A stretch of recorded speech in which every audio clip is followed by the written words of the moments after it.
Hello, everyone, and welcome to Miss Hope's Reading Hour.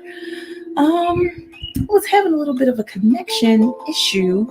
Was wondering why I wasn't going live. It was just swirling.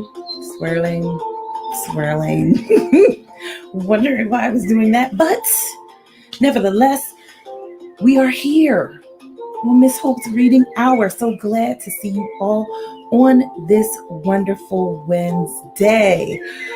So it was a little cloudy today, a little overcast, a little dark, but the sun came out and it was beautiful outside. Kind of warm too. I was like, oh, it is kind of warm. Let me sit back a little bit. It's like it's a little warm out here. So it turned out to be a pretty nice day. Hopefully, once you were done your classes at 3 o'clock, either if you were doing virtual school, or if you're doing a hybrid, hopefully you were able to get outside and have some time outside to get out in the fresh air, because it was very nice by about the middle of the day, but it still felt good outside all day. Okay, so hopefully you are having a great, wonderful Wednesday. So my Wednesday so far has been okay. It seems to have been really busy. Like I had a lot of meetings today, a lot of Zooms to be on. I still got homework. I'm in school, so that goes with the territory. Hopefully you don't have any homework. You got your homework done.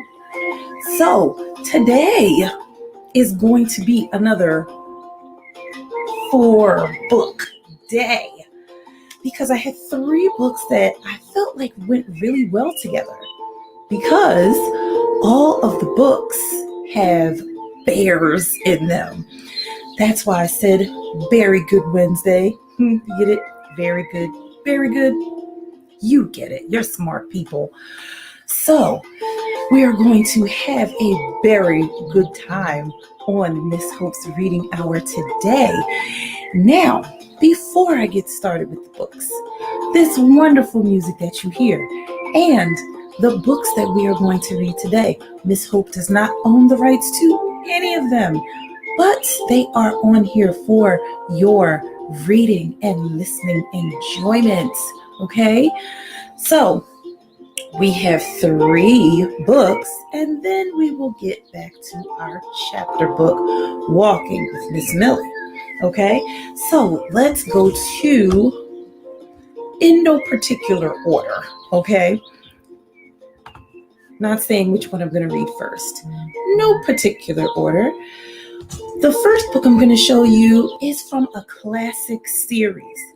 I remember these books when I was your age, okay? So, the Berenstain Bears. He Bear, She Bear. We're going to read this book today. A Berenstain Bears book. These books have been around for so long, by Stan and Jan Berenstain. So we're going to read He Bear, She Bear. All right, and then we are going to read this one that I thought was really cute. It's called Bear Shadow by Frank Ask. Sorry if I butchered your last name. Hopefully I didn't and I pronounced it right.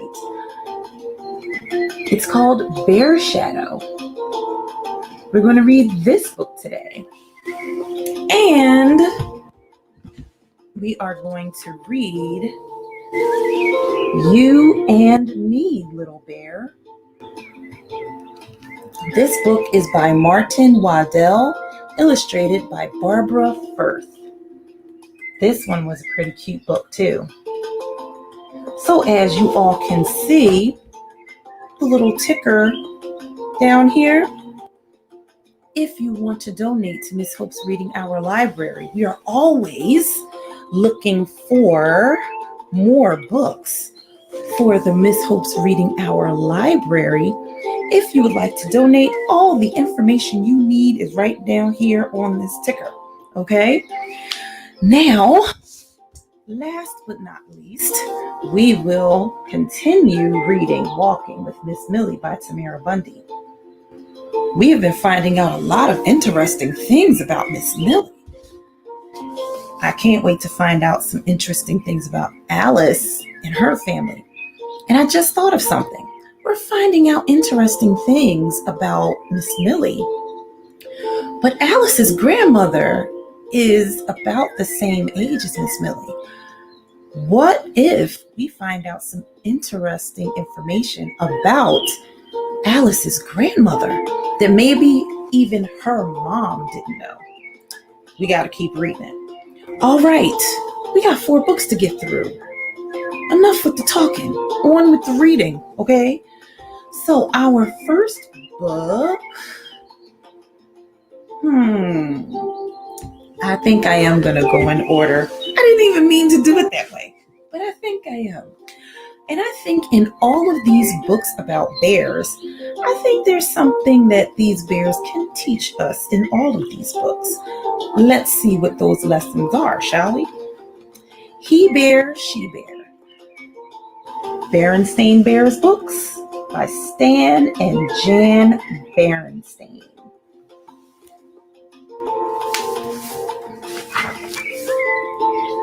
And this is a Random House book. Oh, wow. These books were originally written in 1974. What did I tell you about old books? Old books are still good books. He Bear, She Bear. I see her. She sees me. We see that we are he and she.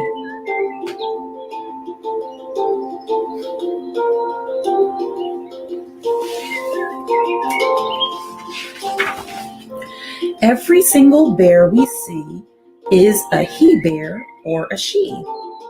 Every single bear we see has lots of things to do and be.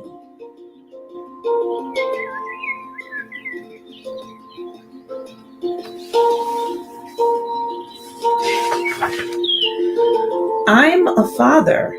I'm a he. A father's something you could be. I'm a mother. I'm a she. A mother's something you could be.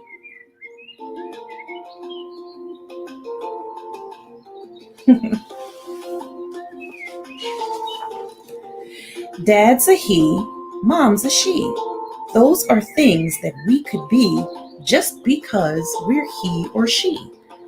But there are other things to be. Come on, he bear, follow me.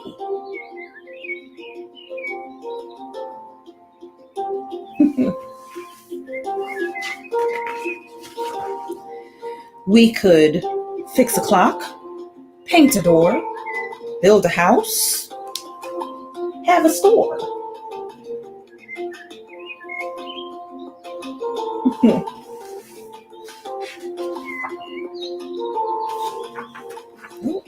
There you go. Drive a dump truck, drive a crane, bulldoze roads, drive a train.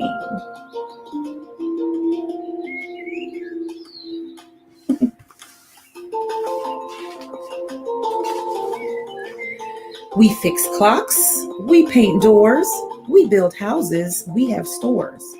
We bulldoze roads, we drive cranes, we drive trucks, we drive trains. We can do all these things, you see, whether we are he or she.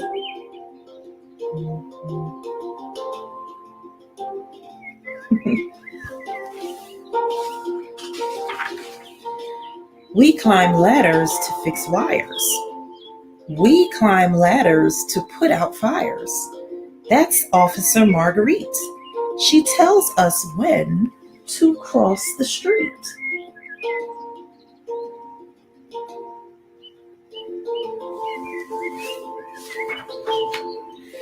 You could be a doctor, make folks well, teach kids how to add and spell, knit socks, knit a sock, sew a dress, paint a picture. Look at that picture. What a mess.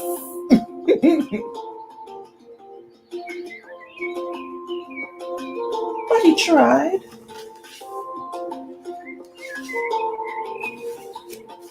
You could lead a band, sing a song, play a tuba, beat a gong, play a banjo, plink a plink.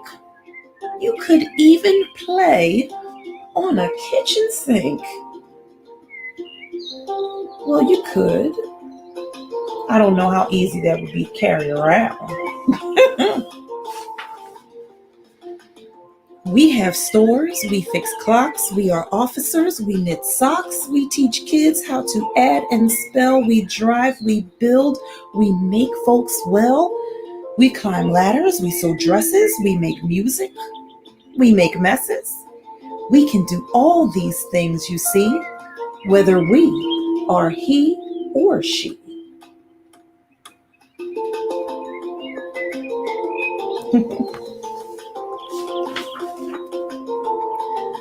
What will we do, you and I?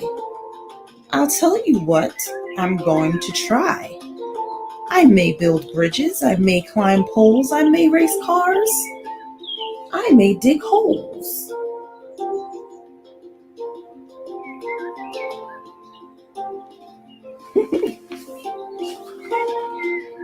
I could be a magician.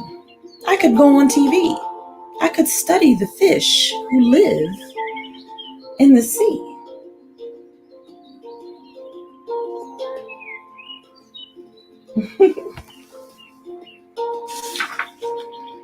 I'll be a cowboy. I'll go to the moon. I'll feed a whale. I'll train a baboon.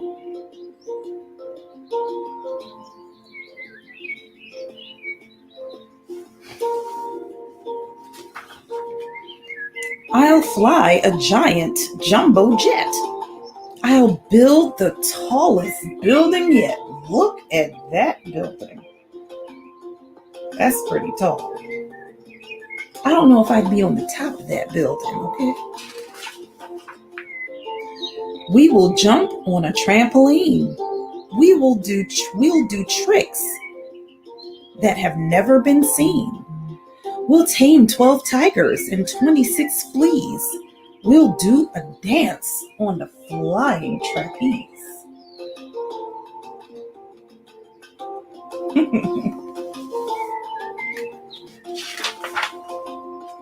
We'll jump and dig and build and fly. There's nothing that we cannot try. We'll do all these things.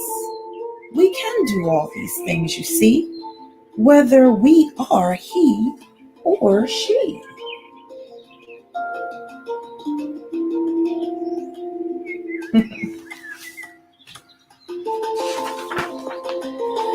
So many things to be and do.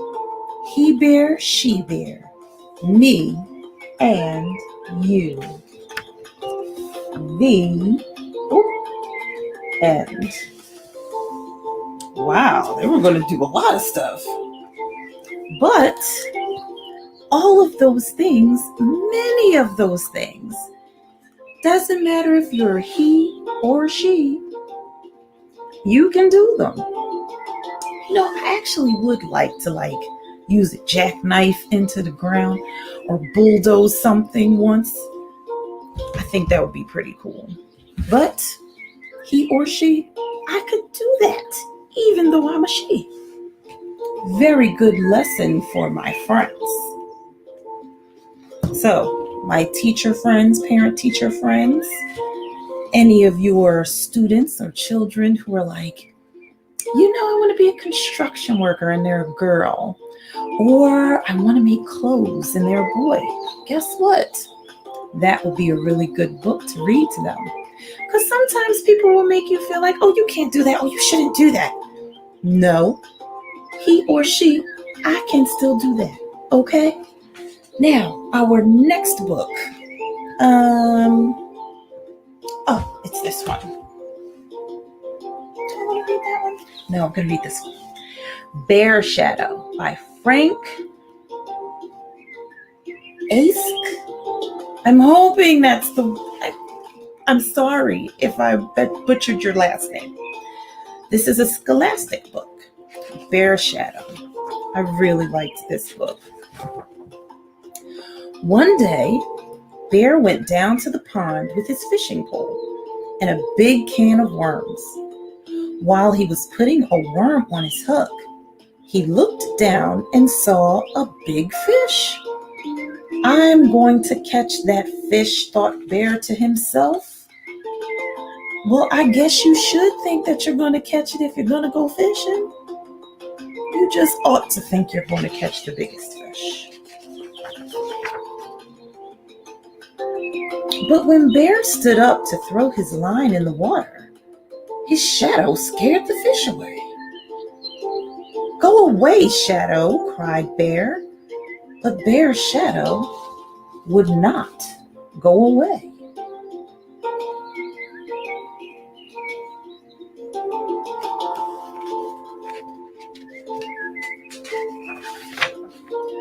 Okay, said Bear, if you won't go on your own, then I'll just have to get rid of you. And he put down his fishing pole and began to run. He ran around the pond. When he got to the other side, he kept on running.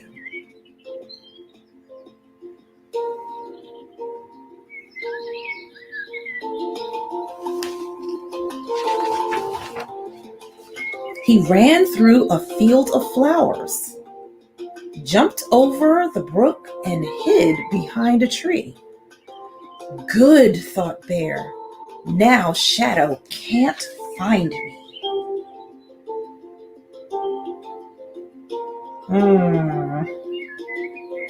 Is he really hiding from his shadow? We will see.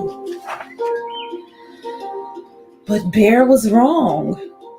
When he stepped out from behind the tree, the first thing he saw was Shadow. Nearby was a cliff. Bear walked over to the cliff and looked up.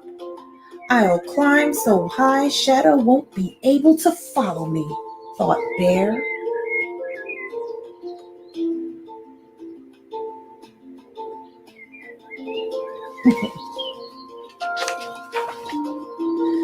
Bear climbed higher and higher until at last he pulled himself up to the top.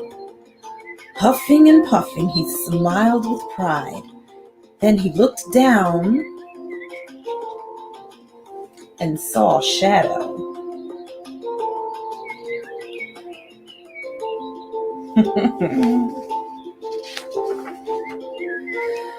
Now Bear was very annoyed. So he went home and got a hammer and some nails to nail his shadow to the ground. He hammered and hammered and hammered, but no matter how many nails he hammered, he couldn't nail his shadow down.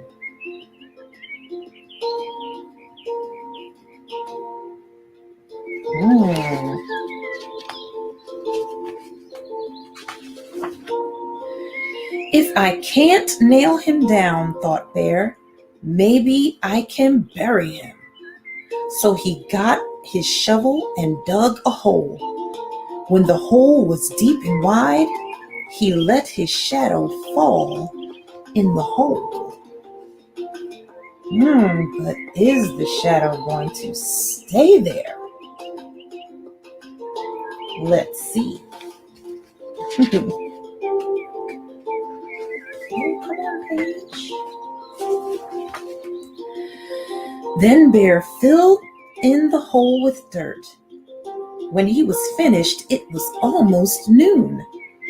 The sun was high in the sky, and Shadow was nowhere to be seen. At last, sighed Bear, no more shadow.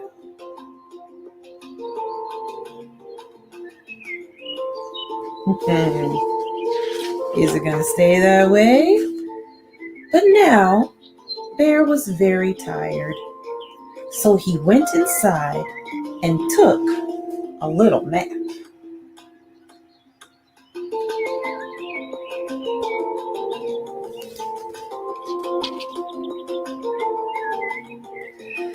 While he slept, the time passed, and the sun once again cast shadows everywhere. So, let's take a look at these. So, as you can see, there it is at noon. Then afternoon, see there's a little shadow? Then a little later. Then even later, still more shadow. And it's moving, almost like a clock. It's kind of what happens with the sun. Uh-oh. When Bear got up and opened his door, he saw his shadow on the floor. "Not you again," exclaimed Bear. And he slammed the door, hoping to lock Shadow inside. But Shadow was too quick.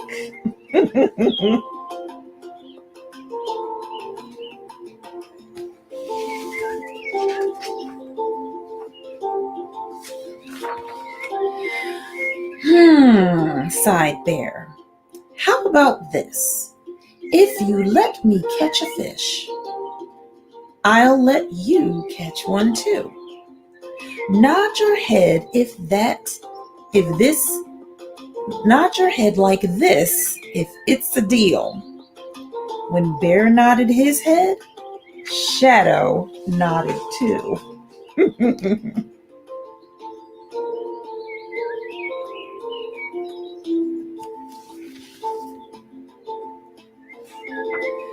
So Bear went back to the pond.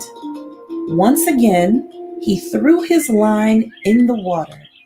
By this time, the sun was in a different part of the sky, which made it easy for Shadow to keep his part of the deal.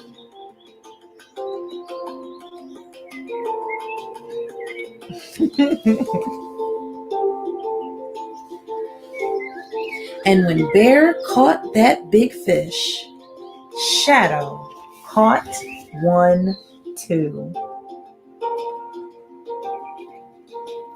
The end. That is funny. It can be like that sometimes, especially when you're a little person. Sometimes our very, very young ones are a little bit scared of their own shadow. My parent friends, my kindergarten teacher friends and parent-teacher friends, if you have any kids, any students, any children who are a little scared of their shadow, this would be a really good book to get. Shadow. So you see the author's name. I apologize if I butchered it, okay? But this is a scholastic book. Very good book.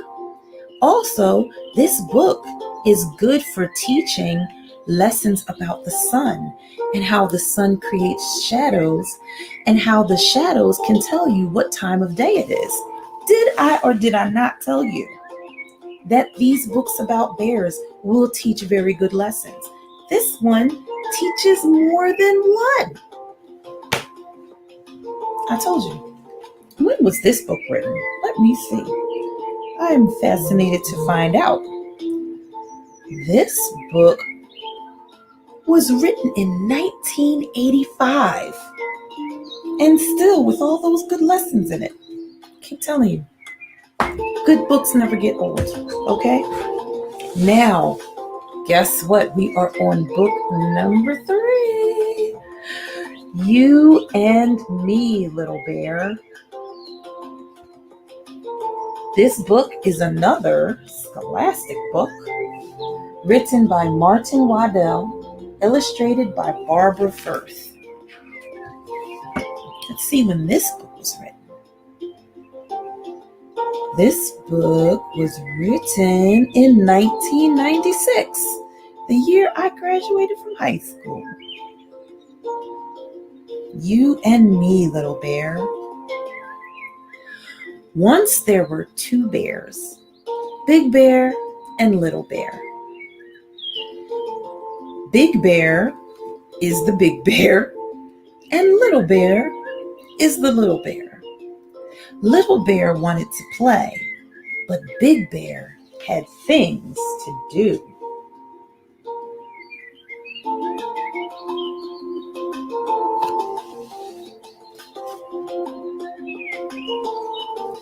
I want to play, Little Bear said.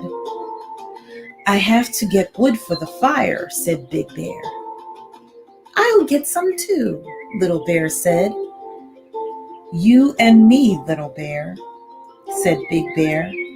We'll bring the wood in together.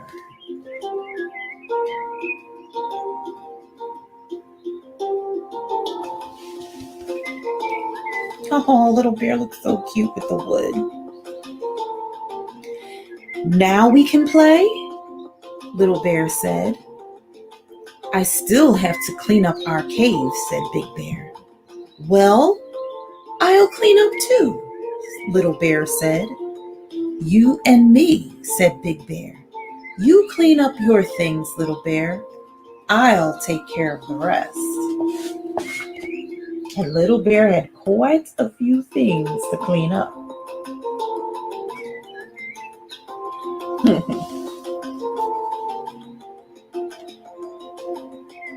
I've cleaned up my things, Big Bear, Little Bear said.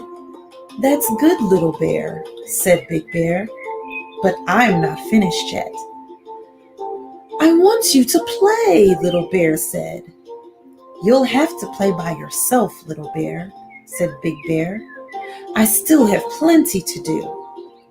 Little Bear went to play by himself while Big Bear continued the work.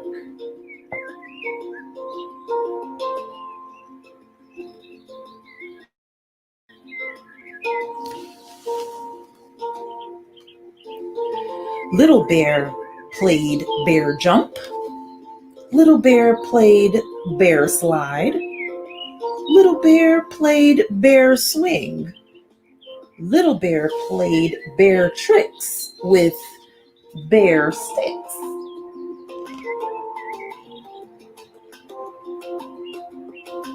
I wonder if these games are really any different just because they're being played by a bear. Little Bear played stand on his head. And Big Bear came out to sit on his rock. Little Bear played bear run around by himself. And Big Bear closed his eyes to think.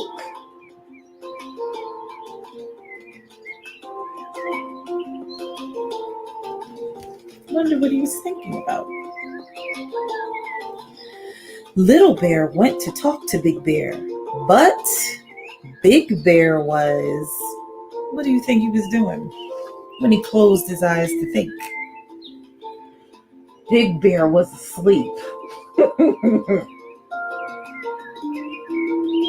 I guess so, after all of that work Big Bear's been doing all day. Wake up, Big Bear, Little Bear said. Big Bear opened his eyes. I've played all my games by myself, Little Bear said.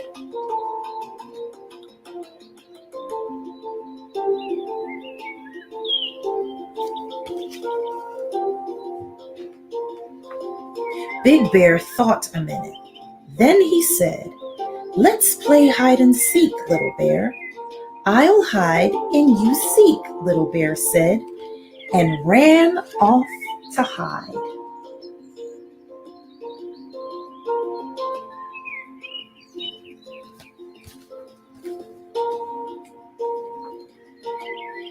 Here I come, Big Bear called. and he looked until he found Little Bear.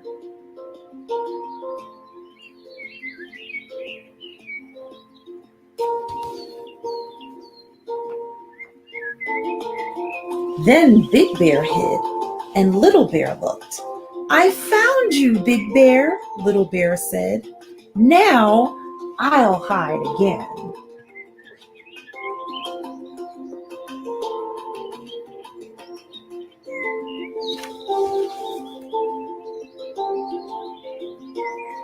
They played lots of bear games. When the sun slipped away through the trees, they were still playing. Then Little Bear said, "Let's go home now, Big Bear." It's getting late, and maybe Little Bear's tired.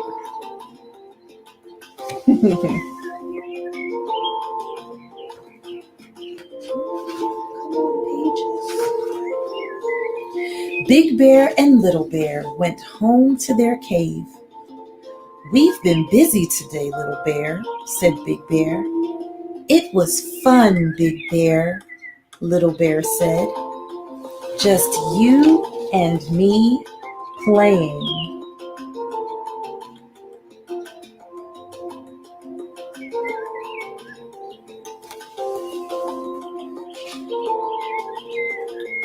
Together. Oh, look. First they cleaned and worked together. Then they played together. Then they went home together and ate dinner together. The end. Such a sweet story, you and me, Little Bear. The lesson in this story: sometimes adult people, all the little ones want is to be around us and to play with us and hang out.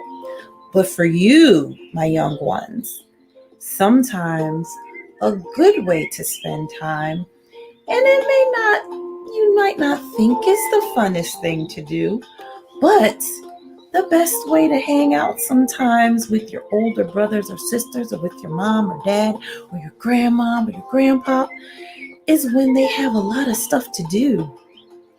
Because even though you're younger, you could offer them a lot of help, and it could be fun helping them. And then when they're done, when you're all done, all the work you have to do, which it gets done faster because you're helping, then you have more time to play together. Very good lessons in all three of those books. Guess what, my friends? We are on our fourth book. We did it again. We made it through a 4-book broadcast. We got to our last book, Walking with Miss Millie. We did it again. We are phenomenal. We did it again, friends. We got to our last book, book number 4, where we are going to find out more about walking with Miss Millie. So far, we have found out that Miss Millie was married. Yes, she was, and that she had a son, and that she lost her husband and her son. Found out all of this when they changed their route and walked through the cemetery instead of walking up to the corner where the church was. So we found out that. Also, Alice's grandmother, we found out some things about her, that she liked to wear hats, that she thought that, the only way to be the most ladylike is to be wearing a hat.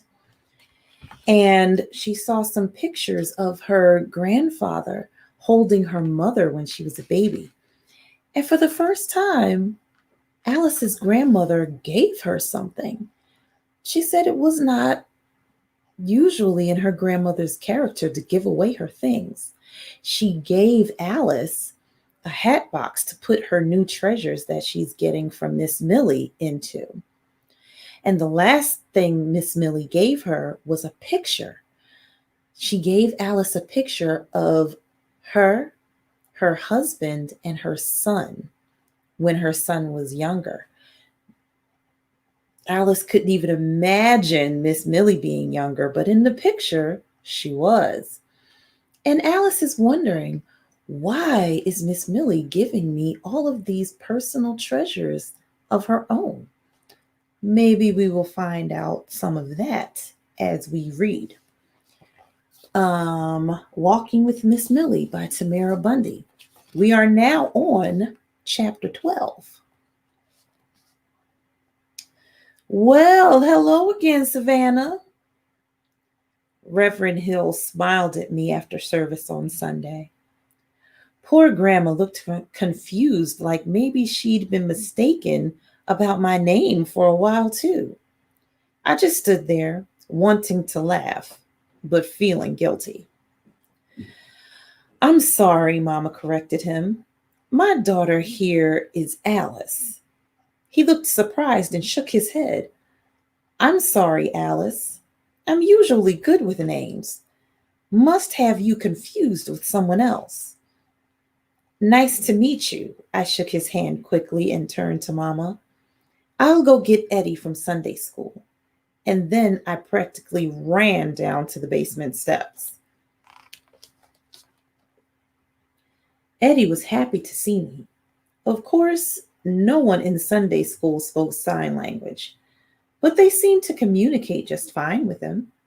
5 different people got Eddie's attention before he left and waved goodbye in a dramatic way. Eddie was grinning from ear to ear. All the way home, he kept telling me about it like Rainbow was a good place to be, not some dried up little town.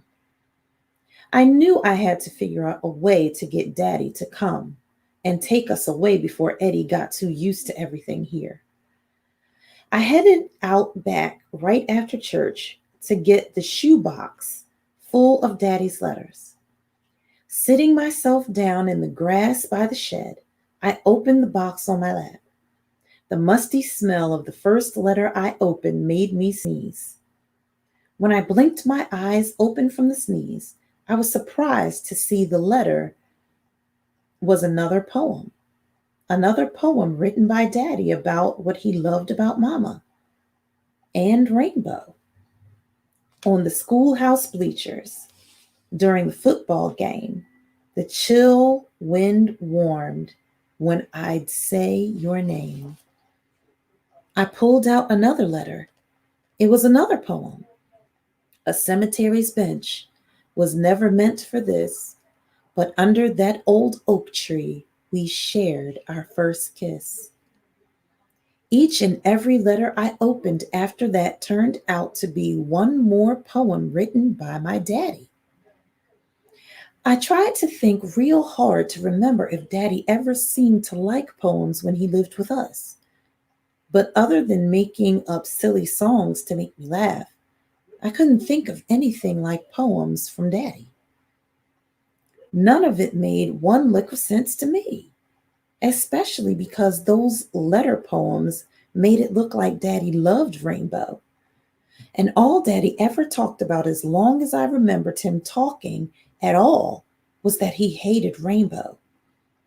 I wished I had a way to show him these letters. Maybe if he could read them again, he'd remember he loved Rainbow and Mama and Eddie and me.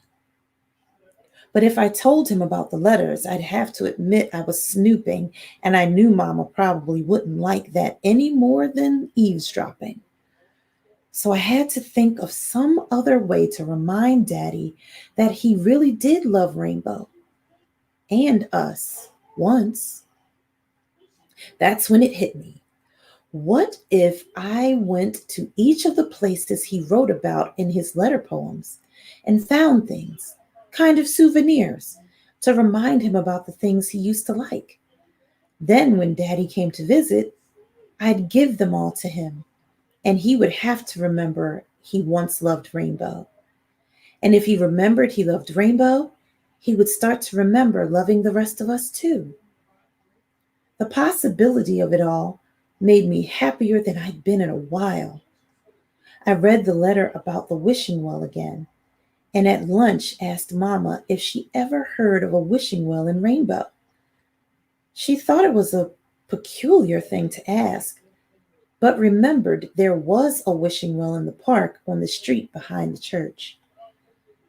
I was getting the bike from the shed to go check out the wishing well when Eddie saw me. I go too? He didn't even know where I was going. It never mattered to Eddie. He just always wanted to be there. I figured he might as well come, even though I wasn't sure I was going to tell him what I was doing with all the letters and all. Of course, I couldn't ride the bike too fast since Eddie didn't have one and was walking beside me. I'd ride up the bumpy brick road, 1 or 2 house lengths, and then double back to wait for him to catch up.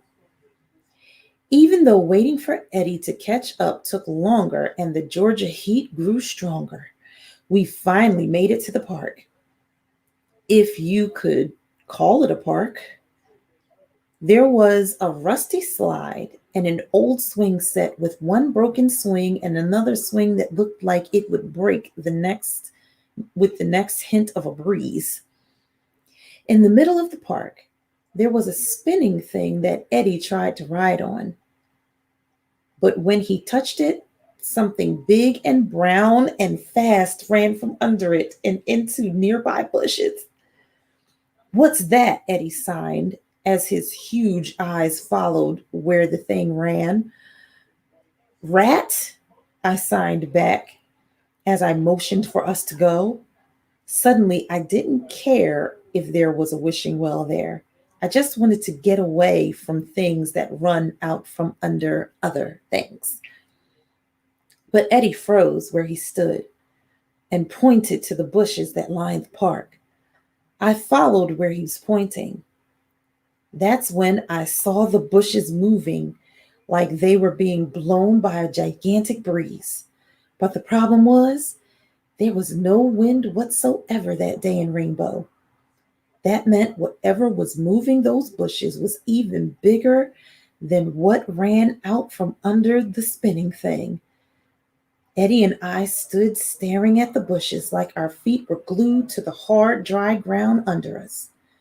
My eyes were dang near as big as Eddie's, and my heart was pounding something fierce.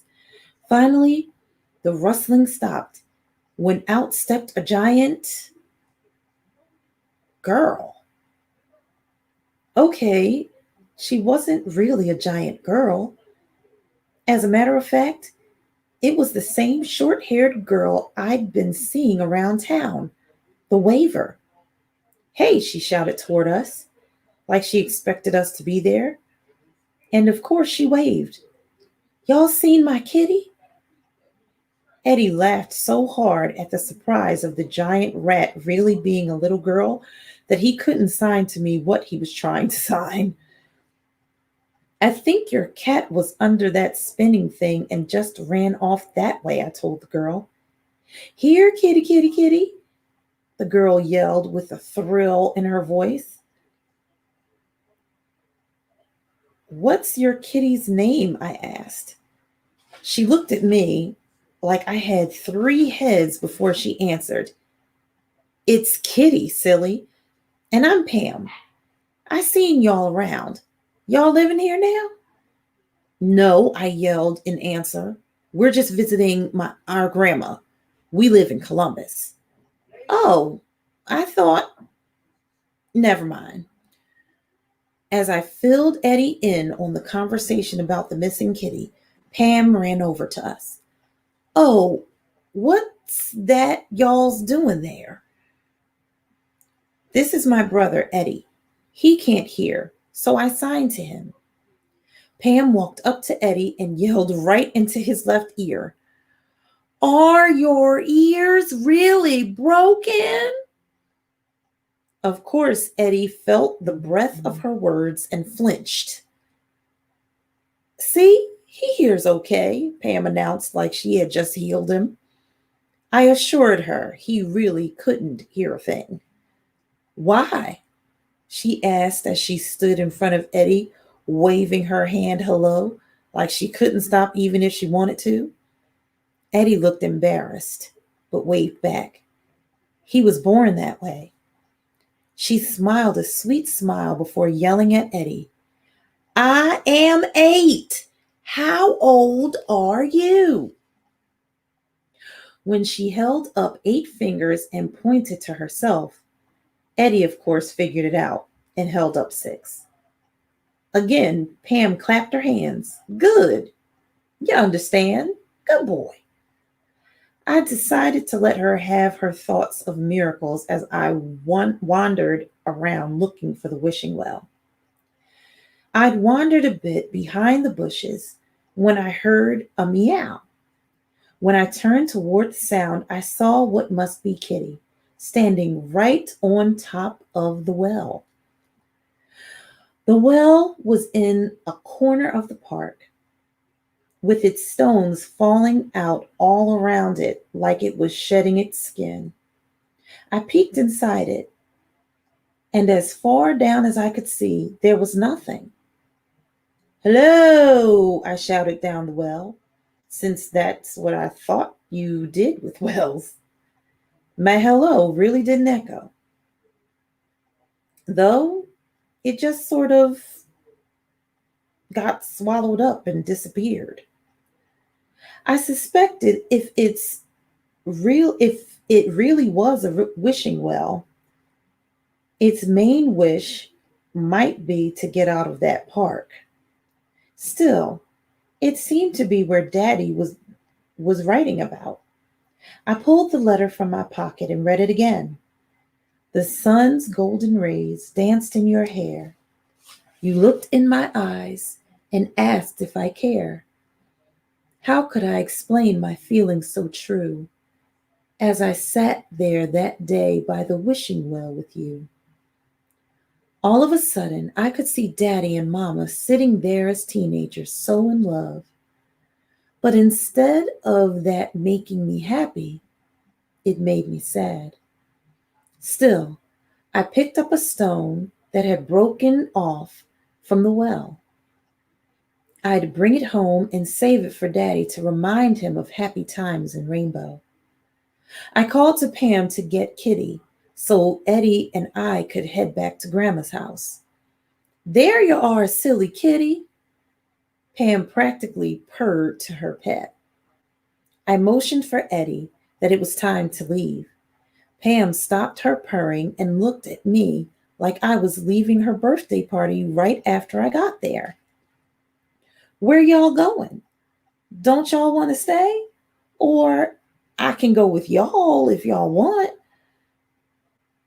It was a good thing Eddie couldn't hear because he would have certainly tattled on me for my manners when I just plain as day told Pam no. Just like that. I guess I could have told her I wasn't needing any friends in Rainbow since I wasn't staying long, but I didn't. No explanation to soften it. Just no. I have to admit, I did get an uncomfortable feeling in the pit of my stomach when I looked back and saw her standing there looking so sad, holding her kitty as I rode away. Chapter 13. Miss Millie had told me I didn't have to walk Clarence on Sunday, but she'd be happy to see me come Monday morning if it struck my fancy to do so. Not sure if my fancy was struck or not, but I honest to goodness was looking forward to the idea of walking when Monday rolled around. Since I'd spent a lot of the weekend looking at the picture of her family, I had made up all sorts of stories about her boy and how he died. Each one of those stories made me sadder than the one before. I needed to know what had happened. Mama always says people will share their stories on their own time, in their own way, and asking too many questions is just being nosy. So when we started walking, I tried hard to be patient, going on and on about the weather. I wish they didn't shut down the pool, I complained. I remember swimming in that pool when I was real little, but Mama said it's closed now. Miss Millie nodded. Yep, everybody lost that fight. What you mean? Remember how those laws changed, not allowing separate places for black and white folks? I nodded and she continued. Well, when the law said black folks as well as white folks had the right to swim wherever they wanted, some people got upset. They couldn't agree. Got so ugly, the city just up and closed the pool. Like I said, everybody lost that fight. Dang shame. Dang shame, I agreed. Thinking about the pool closing, her brother dying, and her husband having to be buried in the back of the cemetery made me so mad. I wanted to know what happened to her boy, but now I was afraid to find out. But I really needed to know, so I blurted out, Can I ask what happened to your boy? Mm-hmm, Miss Millie answered as she continued to walk, slow toward the church. Her breathing picked up, and I wasn't sure for a moment if I was supposed to ask again. Before I could come to a decision on that matter, she cleared her throat and began. Me and Clayton married before James died. The year was 1905. Still living in Atlanta. Found out I was with child in '06. James was so excited about being an uncle. Used to talk to my belly and be so funny. Right before he was killed in the riots, he told me he had to go somewhere to make a better world for his niece and nephew. Then he made me promise not to let my baby into the world before he got back. We reached the church right then, and I heard laughing. In the parking lot were two boys who were in front of Grandma's house last week. I didn't know if Miss Millie could hear, but I was sure hoping she didn't since she was in the middle of a story about her boy's short life, and laughter just felt rude. She paused for a minute, and we stood there. The boys were straddling their bikes, and the bigger one started yelling and pointing at Miss Millie and me like we were some sort of sideshow at the circus. I couldn't catch what he was saying, but the few words I could make out made it clear not hearing more was a good thing. I stuck my tongue out at them, holding it there long enough for extra effect. Miss Millie didn't see me stick out my tongue, but there was no doubt she saw the rudeness of boys. Still, she didn't seem surprised or mad. She just motioned for us to keep walking. Those there are the McHale boys, she told me. Their daddy and some others in their family still don't think black people belong here in this neighborhood, and they like to make sure we know it. We come far apiece, but I guess you can see we have a far piece to go. I was downright fuming. Miss Millie was in the middle of her memory about her brother going off before he was killed by white folks, and all these years later, there were still more white folks stuck in the middle of being stupid. I didn't want to ask her to finish her story. I didn't want her to be remembering more sad stuff. But she could tell I was fuming inside. She walked on, and just as matter of factly as she said the earlier thing about the McHales, she said, You don't have to walk with me anymore. A couple days ago, that would have been great news. I would have run back home, told Mama my job was over, and been glad. But not today. Today, I wasn't just sad at the thought of stopping the walks. I was confused. All these questions stumbled through my mind. Did she not want to walk with me anymore? Was I proving to be nothing more than a painful memory stir upper? I had to ask, do you want to stop these walks? The words spilled out with way more emotion than I'd planned. There was even a dang choke in my voice that made me red from the heat. Made my red from the heat cheeks even redder. Miss Millie smiled. Alice girl, I'm used to stuff like that there. Don't particular like it, but I'm used to it. I'm so old and been through so much, ain't nothing people can say or do that can hurt me anymore. But you, this time her voice cracked. You never been on this side of ugly before. And I don't want you shoved across that line on my account.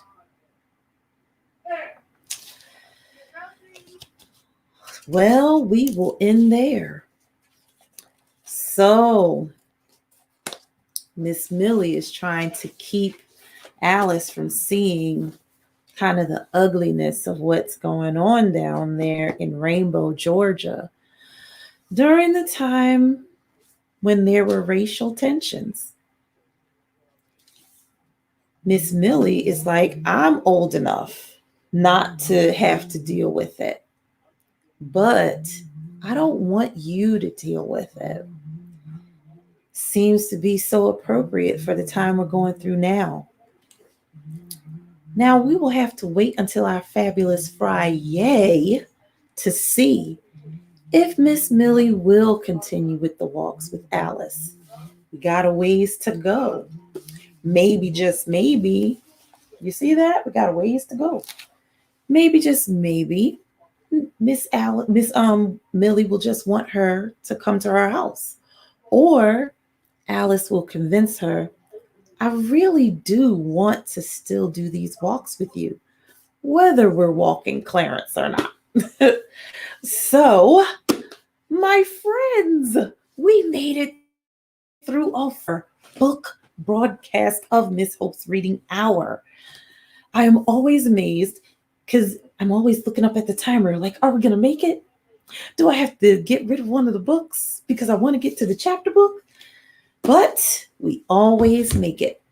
So, our books for today, You and Me, Little Bear, a scholastic book by Martin Waddell, and Bear Shadow by Frank Ask.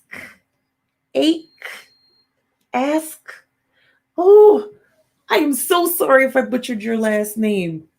Your book is great. It is also a scholastic book.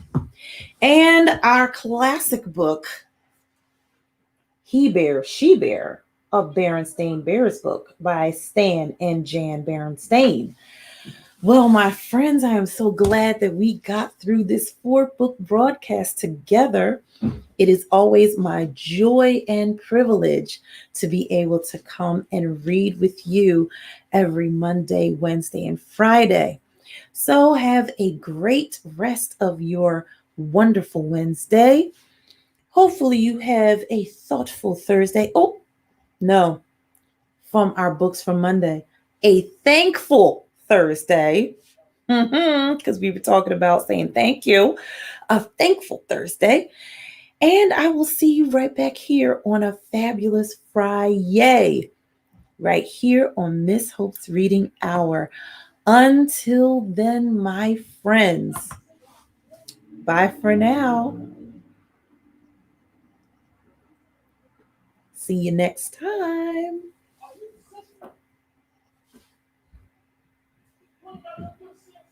All right, come on. Waiting for it to end. We're having this issue again. I don't know what it is. Hopefully, oh, it's not ending the broadcast. Y'all just want to be here with